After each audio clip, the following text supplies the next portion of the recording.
morning and welcome. I hope you'll join in singing with me today, with all of us. Love is little, love is low. Love will make your spirit grow. Grow in peace, grow in light. Love will do the thing that's right. Love is little, love is low. Love will make your spirit grow. Grow in peace, grow in light. Love will do the thing that's right. From you I receive, to you I give. Together we share, and from this we live. De ti yo recibo, a ti te doy. Así compartimos y vivimos hoy. From you I receive, to you I give.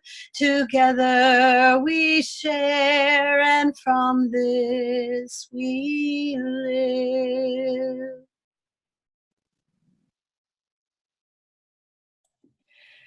Good morning and welcome, everyone. We're so glad that you're here to join us at White Bear Unitarian Universalist Church, and we are so grateful to share this space with you.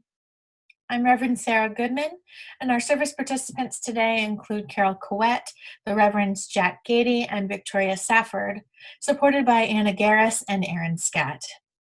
Today, right after the service, you are invited to join with each other and us in the Cyber Social Hour. Come for informal conversation and meet friends old and new. Aaron will put the Zoom link and easy instructions in the chat box, both now and later. And watch also in the chat box for information about our weekly offering and how to text to give. This will also be up on the slide a little later. We welcome your gifts at any time. Welcome to our church. Together we grow our souls and serve the world.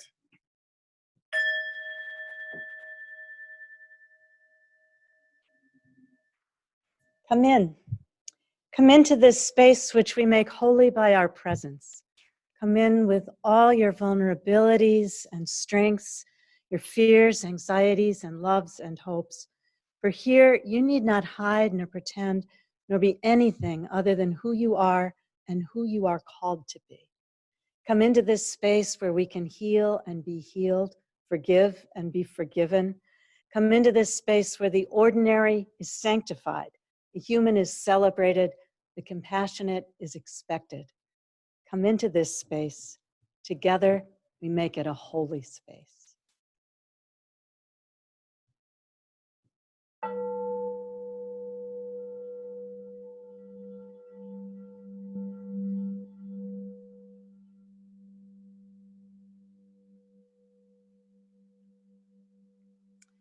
Jay and Jillian Lampert, Abby Loden, and Maya will light our chalice.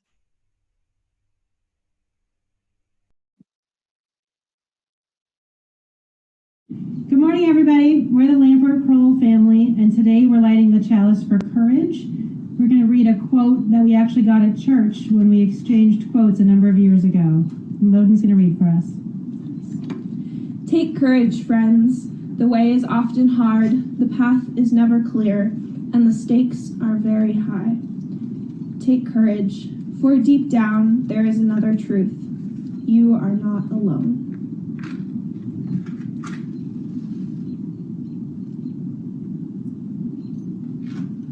Hope to see you soon.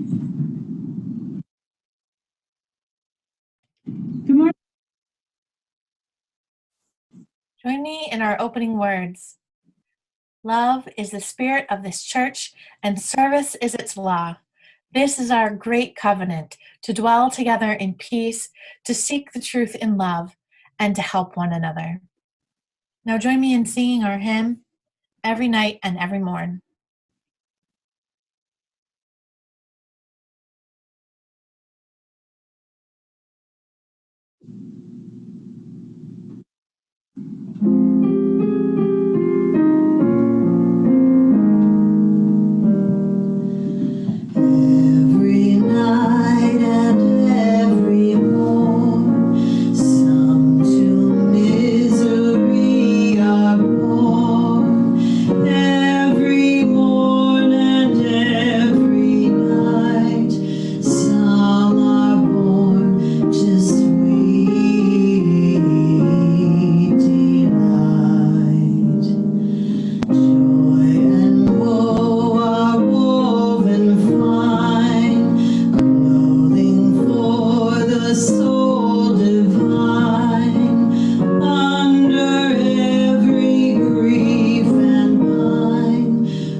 In my first month as an intern minister, I watched firsthand as my supervisor walked a widow through all the stages of grief. She taught me a few reminders worth repeating at memorials. First, grief is a reasonable thing to experience when you lose a loved one. Remind them that the different stages and manifestations of grief should be welcomed. Secondly, your love for a person doesn't stop just because they die. Remind people that even though your loved one is gone, your love for them doesn't have to change or diminish. And finally, we were made for joy and woe. Remind them that there is a container within themselves that is big enough to hold their sorrow and their joy.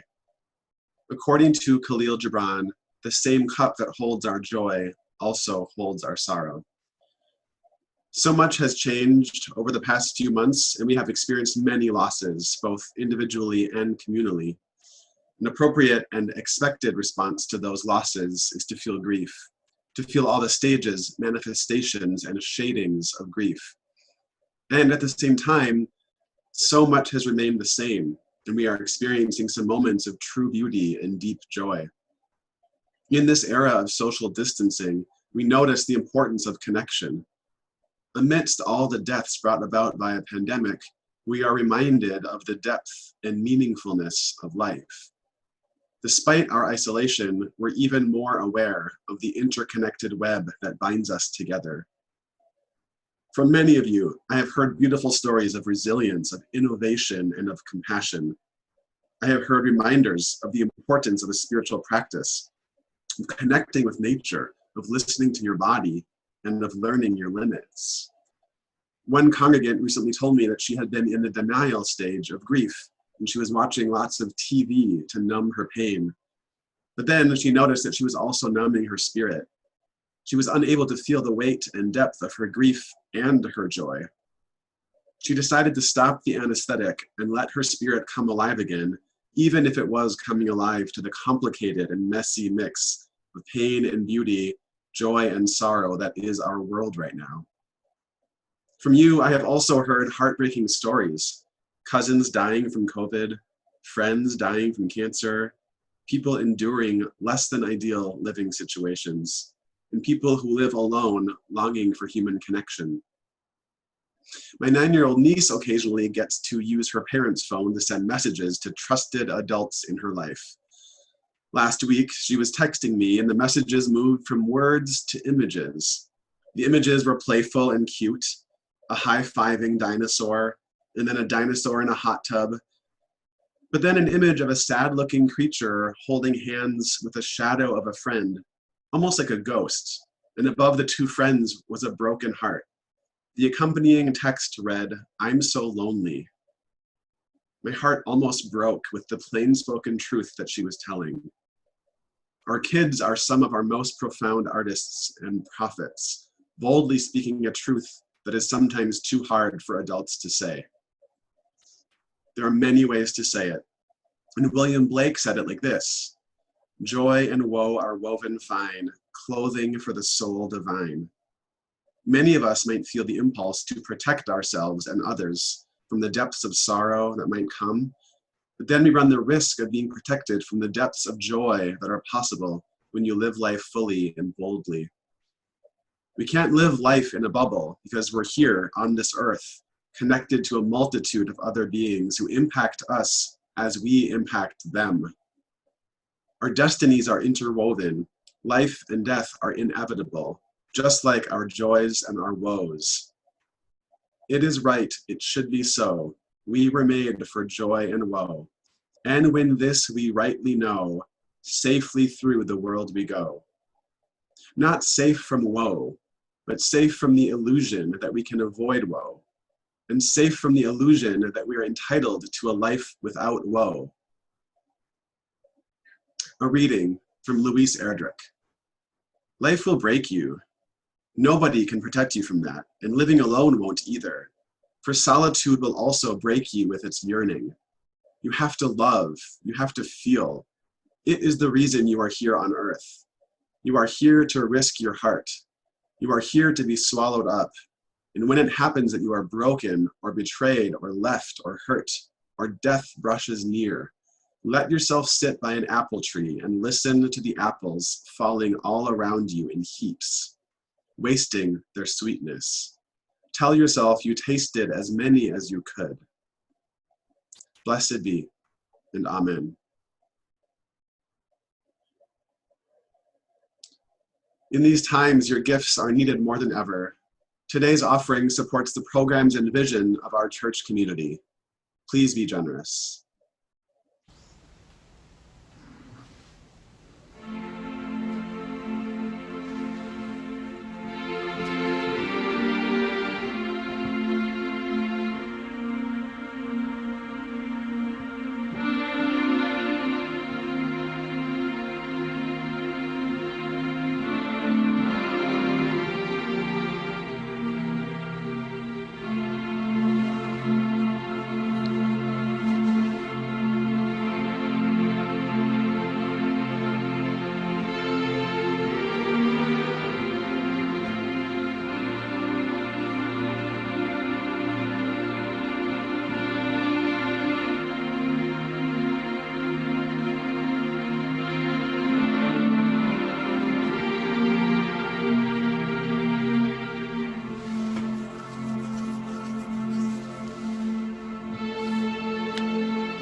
The first reading is from Allison Luderman, Invisible Work. I think all the time about invisible work, about the young mother on welfare I interviewed years ago who said, it's hard. You bring them to the park, run rings around yourself, keeping them safe. You cut hot dogs into bite-sized pieces for dinner. And there's no one to say what a good job you're doing, how you were patient and loving for the 1,000th time, even though you had a headache. And I, who am used to feeling sorry for myself because I'm lonely, when all the while, as the Chippewa poem says, I'm being carried by great winds across the sky, I thought of the invisible work that stitches up the world day and night, the slow, unglamorous work of healing, the way worms in the garden tunnel ceaselessly so the earth can breathe, and bees ransack this world into being, while owls and poets stalk shadows, our loneliest labors under the moon. There are mothers for everything. And the sea is a mother too, whispering and whispering to us long after we've stopped listening. I stop and let myself lean a moment against the blue shoulder of the air. The work of my heart is the work of the world's heart. There is no other art.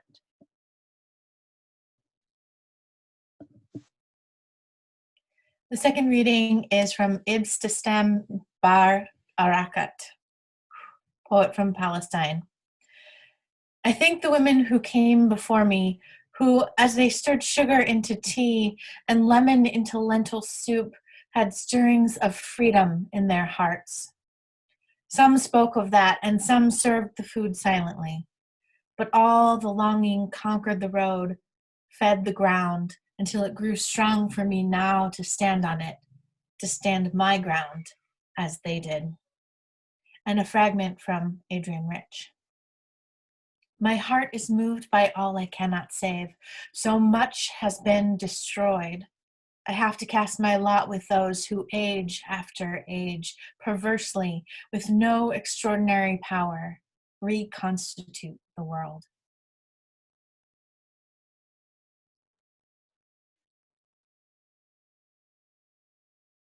As we come marching, marching, unnumbered women dead, go crying through our singing, their ancient call for bread. Small art and love and beauty, the trudging spirits new. Yes, it is bread we fight for, but we fight for roses too.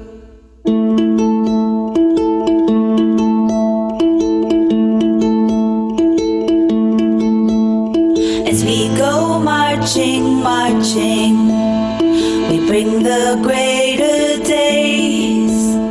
The rising of the women means the rising of the race.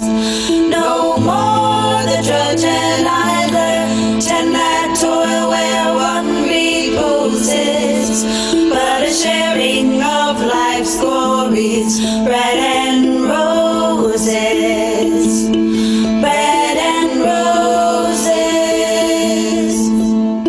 As we come marching, marching, battle too for men, for they are women's children, and we mother them again. Our days shall not be sweated, from birth until life closes. Hearts starve as well as bodies, give us bread, but give us roses.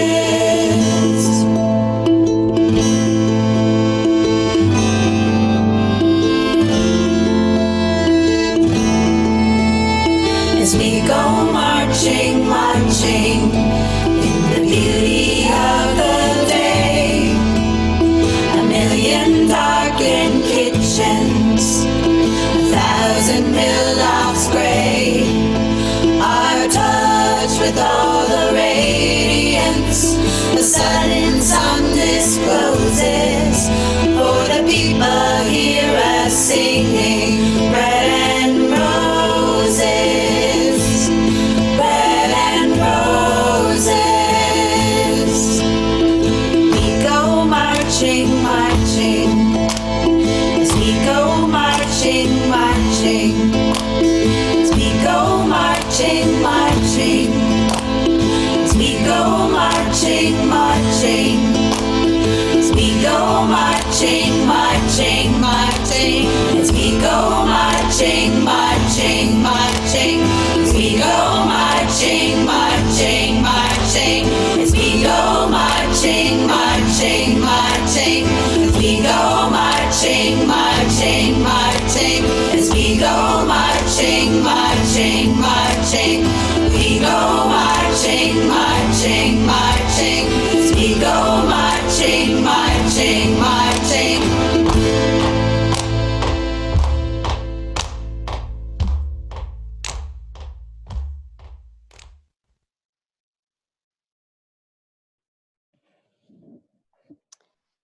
In May 1870, not long after the Civil War and with another war brewing in Congress, Julia Ward Howe, Unitarian, spoke to the women of Boston.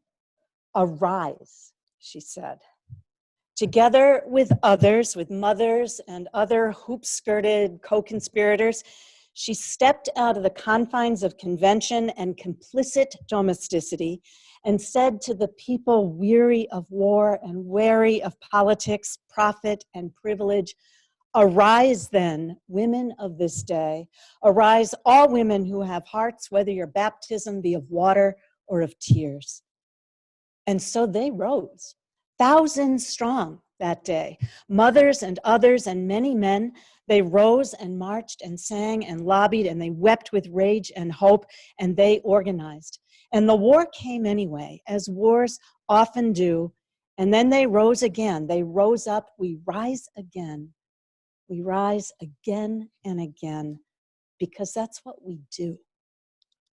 May 12th, 1870 was the first Mother's Day in America, Mother's Peace Day.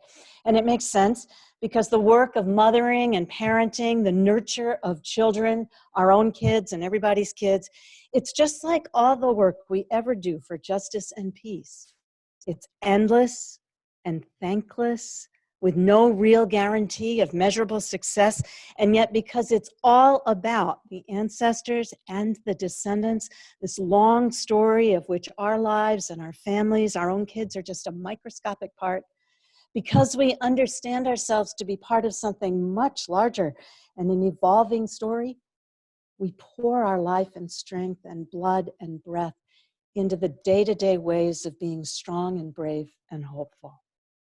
The work of parenting, of teaching, of hoping, that's all the work of peace and justice, because it's not just about specific local love, but about life's longing for itself. Our love and care and presence, they're investments in a future that we're not going to live to see, but we believe in it. Sometimes against all probability, we believe. Louise Clifton, African-American poet and grandmother, looks at a photo of her grandchildren and she speaks a silent prayer. Her poem is called Photograph. My grandsons, spinning in their joy. Universe, keep them turning, turning black blurs against the window of the world, for they are beautiful and there is trouble coming, round and round and round. She is speaking to a particular Black terror in America, a prayer for all the children, and especially boy children who may not grow up in joy and may not grow up at all. It is surely the prayer of the grandmothers and the parents of Ahmaud Arbery, 25-year-old who was murdered in Georgia while jogging, and the case is only now coming to light. Universe, keep them, hold them, guard them, protect them, love them, for they are beautiful and there is trouble coming round. When you look at a child that way, a child you cherish, or anyone or anything in this world that's beautiful and fragile and vulnerable, when you look that way with constant fear and boundless hope all at once, with a love so fierce you have to pray about it, whether you believe in God or not, well, then you are looking on that thing, on that child, with mothering eyes. Whether you're a mother or not, whether you're a parent or not, you are inhabiting what the Buddha meant when he said, even as a mother watches over her child, so with boundless mind should we cherish all living things. Ibtisam in the poem that Sarah read to us, gives thanks for the ones who came before her, the women stirring sugar into tea and lemons into lentil soup, strong women with stirrings of freedom inside them. Some talked about it, some didn't, but growing up, she felt their strength. It gave her ground to stand on, even though as a Palestinian, there's not been in her lifetime any land or ground or state or patch of earth to claim as home and call her home. Still, there's something in that legacy of love passed on to her like a recipe or a quilt, that inheritance of maternal tenderness and groundedness that makes life beautiful, makes you feel you belong in it, even if the whole world says you don't. We're all of us here to hold each other now in spirit, to hold our hope in that fierce mothering embrace, and then pass it on. We are descendants, Unitarian Universalists. We're the descendants of Julia Ward Howe and other matriarchs. Our work for the love of this world, raising children, raising hell, is unceasing, unglamorous most of the time, and it is holy, therefore, all this grubby hope. And we do it every day, not for thanks or praise, nor even for tangible result. There are almost never guarantees that the cause will be won, the war averted, that the child will grow up happy and healthy and perfectly safe. So much in this life is out of our hands. And if you doubted it before, there is no doubt now. And we do it all anyway. Caring, paying attention. We believe we have to, that all of it accumulates. And every day we cast our lot with all of those who, with no extraordinary power, none, reconstitute the world. Joy and woe are woven fine, said William Blake. The sacred and the ordinary are also woven fine. All the messy details of relationships and household chores, sacred and ordinary, all mixed up and intertwined, and fear and hope and love and anger, politics and soul work. And where does one strand leave off and the other begin if we're talking about care for our children, or care for the earth, or care for the poor, or care for each other? In a time of grave danger, when leaders aren't leading, when they say to us every day, your elders don't matter, your loved ones don't matter, your children don't matter, the most vulnerable are the most expendable. The earth doesn't matter, and neither does science, and neither do you. What matters is money. What can you do in such a time but arise every day with the help of friends and your community? Arise and bind the strands of your spirit back together, raggedy but strong, and say to yourself, say to your kids, say to your mother, or to the memory of your mother, we're better than this. We're brighter than this. We're more creative and kinder and more human and humane than this. We're smarter than this. And we deserve, because everybody deserves, bread and roses too. The necessities of life, and also joy, and also rest and forgiveness and beauty. May 8th, this past Friday, was the feast day of Julian of Norwich, a 14th century English mystic. And I've always been intrigued by her, but I never knew she had a feast day because she's not a saint exactly. She's been on the waiting list, apparently, for several centuries in both the Anglican and the Roman Catholic Church. And I always think of her at this time of year, but I never knew her feast day was now. And I'm so glad and surprised to make that connection. Julian was born in 1343 in Norwich, England. She was a hermit who lived most of her adult life in a tiny shed attached to the village church. And this was an honored position for which in those days a person had to apply and demonstrate their spiritual gravity. And then, if they passed, with their books and their quills and their Bible, and in her case with a cat, the little hut was sealed by the priest from the outside, and she dwelt all her life in that cell. It had a little window through which people brought her food twice a day, and cloth to make clothing for herself and the poor, and more paper or vellum or whatever she wrote on, and candles and blankets and ink. She's the author of the earliest books written in English by a woman. Visitors came every day to her window, seeking her wisdom or her blessing, and in turn, bringing her news of the world and news of their lives, and milk for the cat, and needles and thread. Not much is known about Julian's life beyond what she set down herself. When she was 30 years old, before entering the hermitage, she almost died of a long, terrible illness. And on her almost deathbed, she experienced a series of visions, visitations from God, she said. And that's what she wrote about. That's what she talked about years later when people came to visit. She told them famously, all shall be well. I'm telling you, all manner of things shall be well. Even though things were not well, not at all. In a span of 2 years, the Black Death had swept through her town and killed half the people. It returned with a vengeance twice more and killed more people, and others died by violence and in uprisings and the squashing of uprisings. Scholars believe Julian may have lost her own family, possibly a husband when she was in her 20s, possibly children.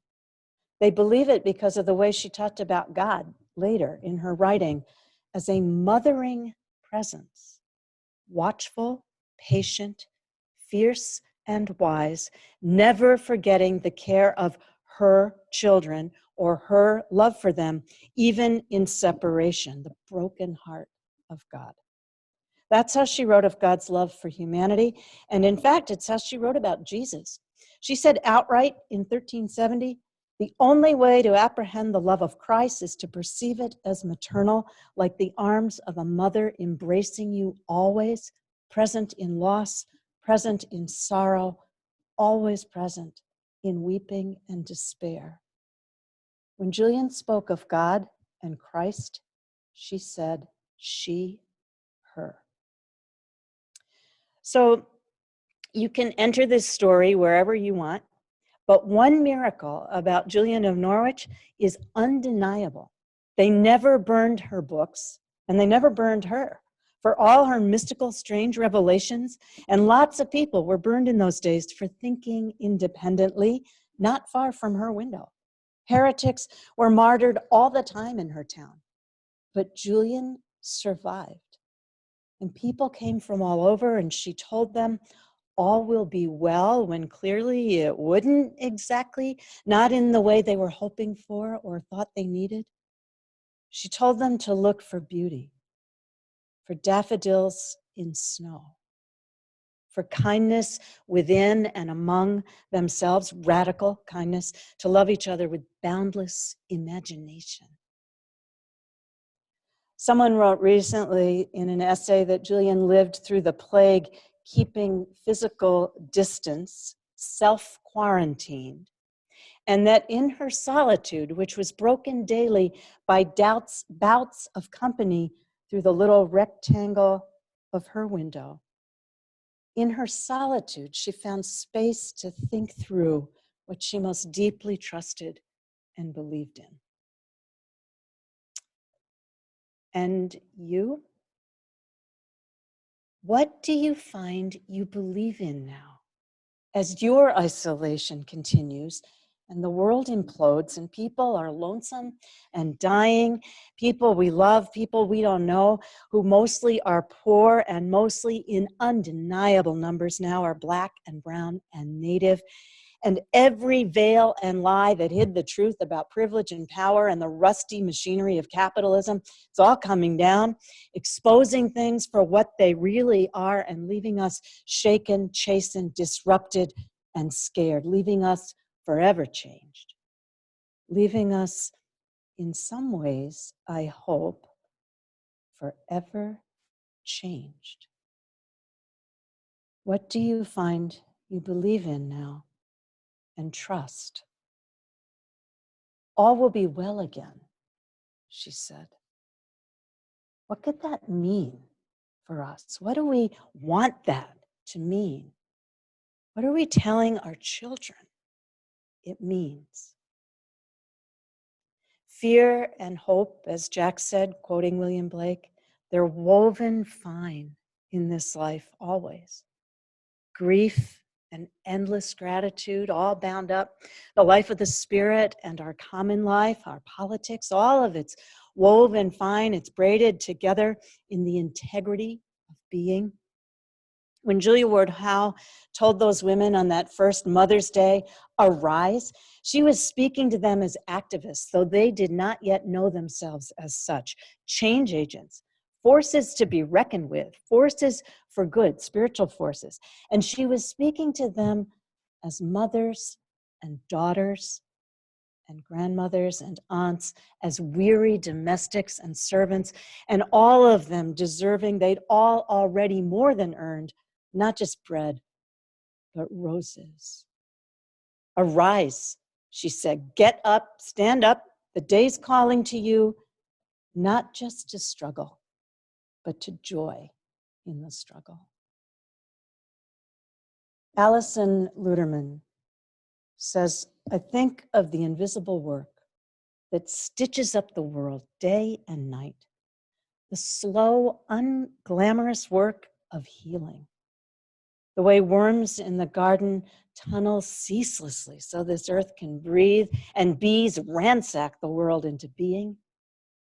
There are mothers for everything, she says, and the sea is a mother whispering and whispering to us long after we stop listening. I stop for a moment and lean against the blue shoulder of the air. The work of my heart is the work of the world's heart. There is no other art. Everything's holy and tender. Everything's important now. Let's arise and greet the day, arise and meet the moment in honor of those who came before and in service, loving service to those coming right up next. We're going to sing together the Bells of Norwich.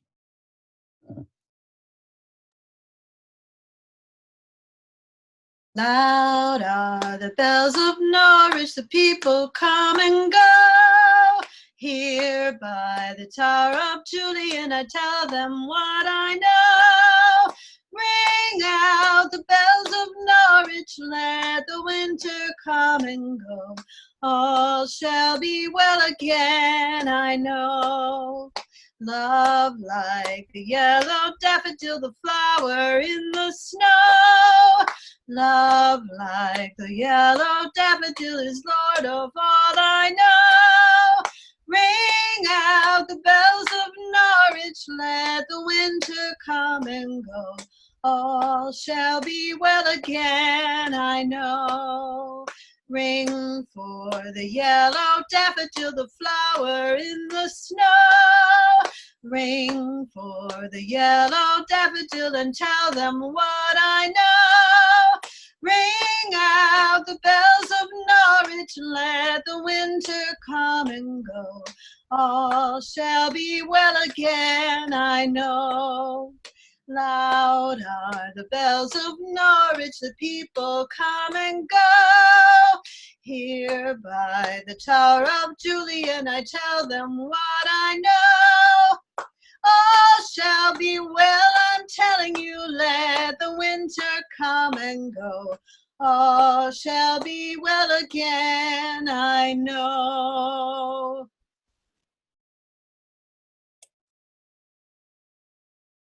Join me in the spirit of prayer.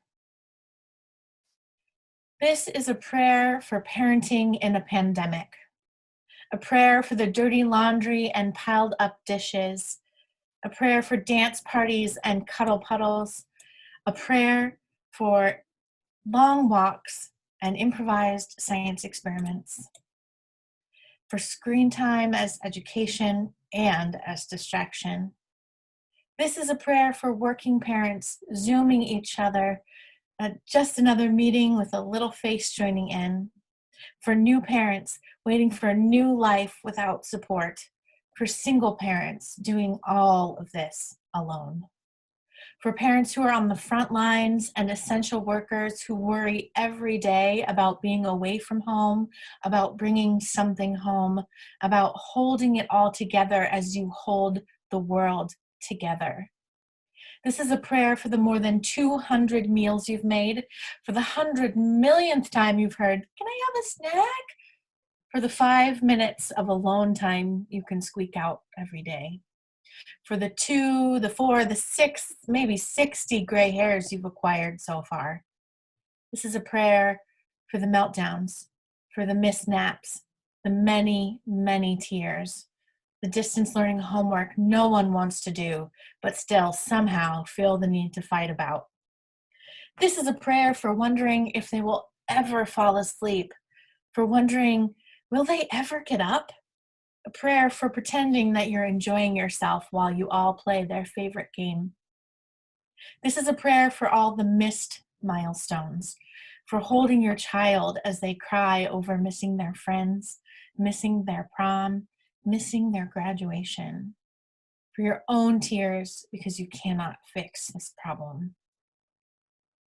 This is for all the milestones still marked, the public birthday party parades and Zoom proms hosted by celebrities, the family celebrations of learning to walk, the first lost tooth, and the private, personal celebrations of the many ways you've watched your children grow and mature right close up. This is a prayer for all the newly formed family bands and midday pajama-clad dance parties, for all the backyard bathing, for the new trampolines, new bikes, new play structures, a prayer for inside obstacle courses and learning to make new crafts, for all the pets that have joined in the new families.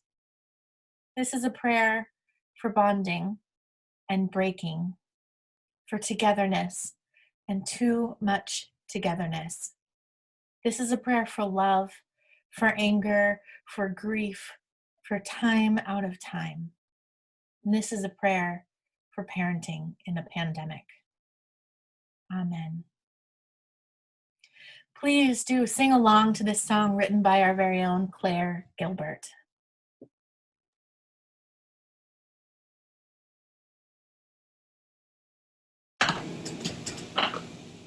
I want to write songs my children will sing, songs that will joy and happiness bring, songs that will move them and songs that will ring.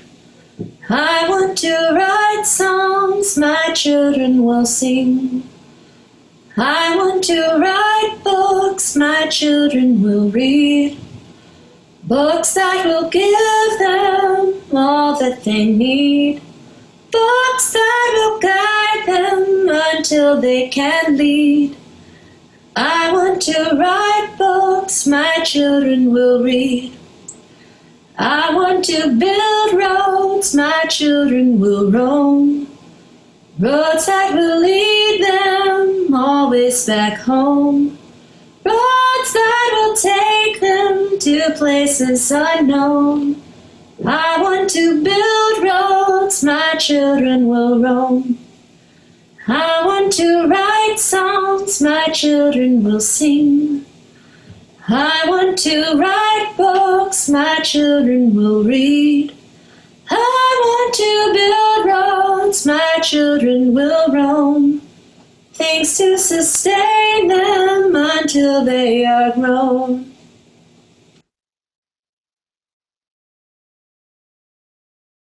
Please join me in the closing words. May peace dwell within our hearts and understanding in our minds.